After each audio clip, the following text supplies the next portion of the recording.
Hello everyone and welcome to my channel. So in today's video we are back to Australia. Last month I made a video on the study in Australia using the University of Newcastle scholarship, and we realized that even though the website said that you could apply without an agent, once we applied, a lot of us got a feedback that one needed an agent. So in today's video I decided to do my due diligence to send an email to the school to confirm if it was possible to apply without an agent, and I have good news for you. They did say that you could apply without an agent. So in today's video we are still back in Australia, and we will be looking at the scholarships opportunities available at UNSW in Sydney. So this is the email I received from them. As you can see, yes, you can apply directly to UNSW without an agent. And also, like, they give me a list of websites that will be very useful in this process. I'll leave the link in the description box, but I'm also going to take you through the whole process to see the programs we have, the scholarships, and what you need to do. And also there was one good news. So they actually said you could actually also apply without an application fee. So this is a research master's, and you don't necessarily have to have research experience, because they have two types, where one, if you have research experience, and one, you don't have research experience. So this is for everybody. But one thing you should know is that if you want to study abroad, the money is in research. So unfortunately, like, you need to put in the work. And without wasting much time, let's dive right into this. So I'm going to click on this first link on where they show you how to apply. So this is the higher degree research application process. They show you what you need to do. So it's these are the steps. So the first thing, you have to determine your eligibility, if you are eligible to apply for the program, and this is normally from your transcript. So there's admission and scholarship application requirements. There's the English requirement. I've already looked at this. If you are from an English speaking country, you do not have to worry about this. So there are a lot of options, so you should click on that. If you're not from an English speaking country, if you've studied in some countries, you could get an exemption, or if you've worked in some countries for a number of years, you could get an exemption. So click on that and look at the details, especially for those who do not have an English do not come from a native English speaking country. So you need to show your source of funding. But as I said, our target is to get the scholarship. So the scholarship is what we are going to use for our source of funding. And the good thing they say is that this may be, so it's another source of funding. This may be through applying for a UNSW research scholarship, an alternative scholarship or sponsorship, or through self-funding. So our goal is to get a scholarship. So once you've determined your eligibility, we could look at the higher degree research program. So we click on this, and this is the options they have. So they have a Doctor of Philosophy, those who want to do a PhD, a professional doctorate program, the Master by Research and Master of Philosophy. So for people who already have research experience, you could do the Master by Research. But if you don't have enough research experience, but you are interested to go to research, you could do the Master of Philosophy. Let's look at the requirements here. So they said that this is also an ideal choice if you have limited research experience and are seeking a pathway into a PhD. It's between 1 to 5 to 2 years, and these are for this region. So arts, engineering, medicine, and health science. They do have a lot of programs in this university. So let's look at the entry requirements. A bachelor's degree in a relevant discipline. So you just need a bachelor's degree. An equivalent qualification from a tertiary institution as determined by the faculty of. So this is for like people who are abroad. And if you have any questions, this is the people you do need to send an email to. And this is the Master of Research. These are for in this discipline. And for this requirement, you need like a 4-year bachelor program or an equivalent. So this is it for the program. So let's go back to the application process. We've checked, we've realized that we are eligible, but even before that, you could look at the programs they have. So when you go to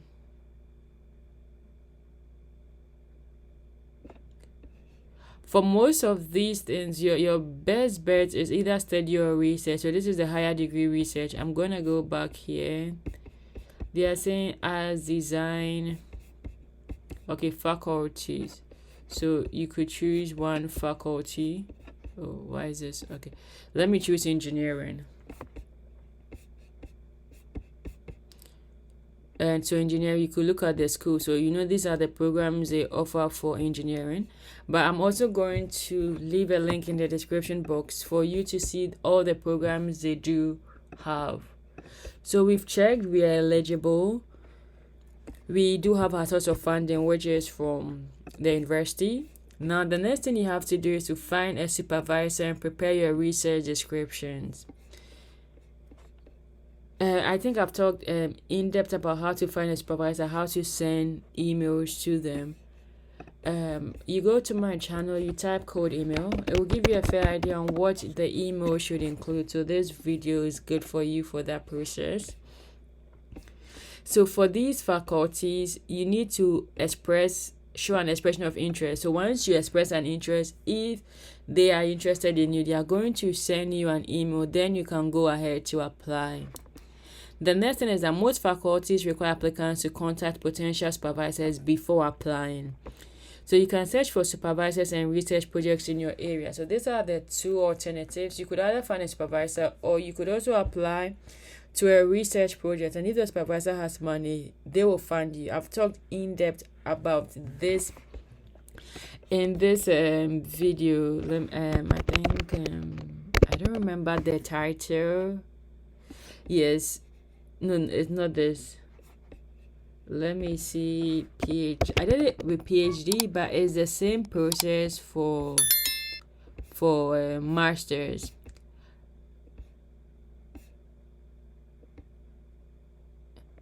Yeah, so this video, it talks about all these things, what the research project is and all that. It gives you in depth, so you should go back and watch it. So we go back again. So now we need to find a supervisor. So we are going to look at these things, a supervisor and a research project. The thing with the research project is the project is already there, so you don't have to bring out new ideas. You just have to work on that project and develop ideas from those projects. So I'm just going to click on just one of them. Okay, AI has become a big deal, so let's look at AI and we'll see what you need for that. So this is for computer science and engineering. And this is just for PhD. They are going to give you 35,000 and tuition fee scholarship for international. So you have to email a copy of your CV and transcript to this professor. And you read this to know what they are looking for. So they tell you the area. We can go back again, but there is a filter, so you can filter it. So maybe you are in chemistry. Let's see what they have for chemistry. So these are the options they have for chemistry, which is great. So now let's look at the supervisors. So we've looked at the projects. Now let's look at the supervisors. It's also similar, where you could choose your area. I'm going to choose School of Accounting and Taxation. And these people will come up. There are lots of associate professors and professors, senior lecturer. These things target the lecturers because they are now building their career, so they will need more people. So it's easier to get them than like the professors. So I'm going to look at this senior lecturer's profile. Let's see what he does.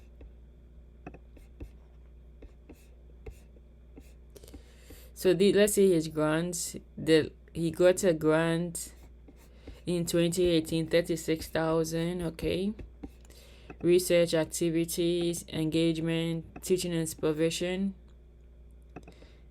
So use this to learn more about him, what he does, what he's looking for, and see if you have anyone that you think you have research that matches. You could send them an email because they will provide this email. So this is the email. So that is it for finding a supervisor and a research project. So we've determined our eligibility, we find a supervisor. So with a supervisor, you need to send them an email, and once they are good and they can supervise you, you could actually start with your application. So before you apply, prepare the supporting documentations. So this is it. So specific scholarship schemes research may require additional documents. So okay, so these are something you need to read. So let's look at the this is, I'm gonna go back again and see the documentation submission guidelines. Okay, so this is the documents they will require from you. So proof of English, you've already looked at that. A supervisor confirmation or expression of interest. Faculties may require you to either contact potential supervisor. So we've already looked at this. Your research descriptions. Requirements of a research description may differ. Check your faculty webpage. If there are no specific requirements, a general guide for your own research description includes. So with this, you can come back again to have ideas on how to put it. So we go to research proposal. And these documents should not be cumbersome. Like it should be like no more than 3,000 words. So this is good for you. Your final declaration forms here, our goal is a scholarship. So self-funded. So this is what you need, but that's not our goal. Your official transcripts, which you already have. Your current or final semester results. So okay, so you read it. So this is like your degree, your CV, and it's very important.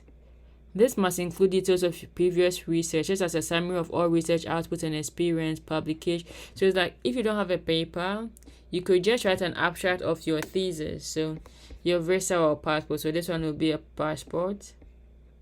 So this is its references, referee contact details required with your admission application.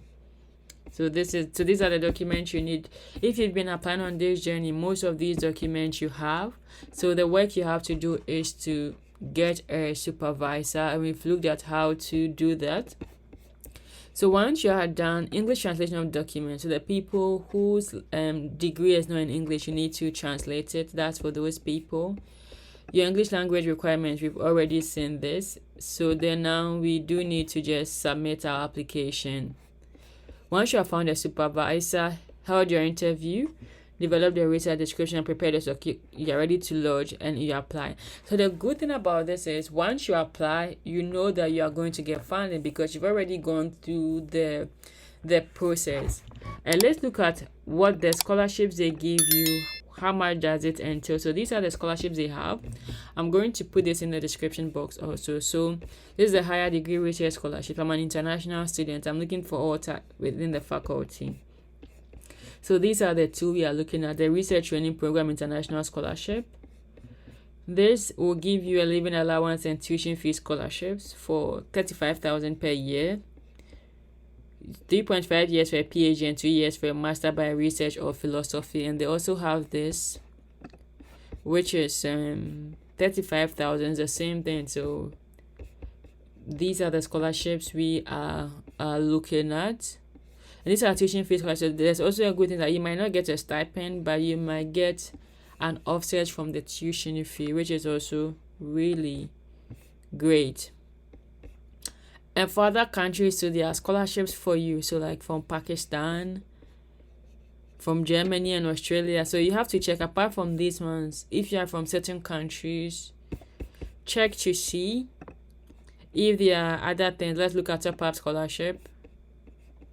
We don't have this. So there are a lot of, but we looked at all funding types before. So that is good. So this is it for UNSW in Australia.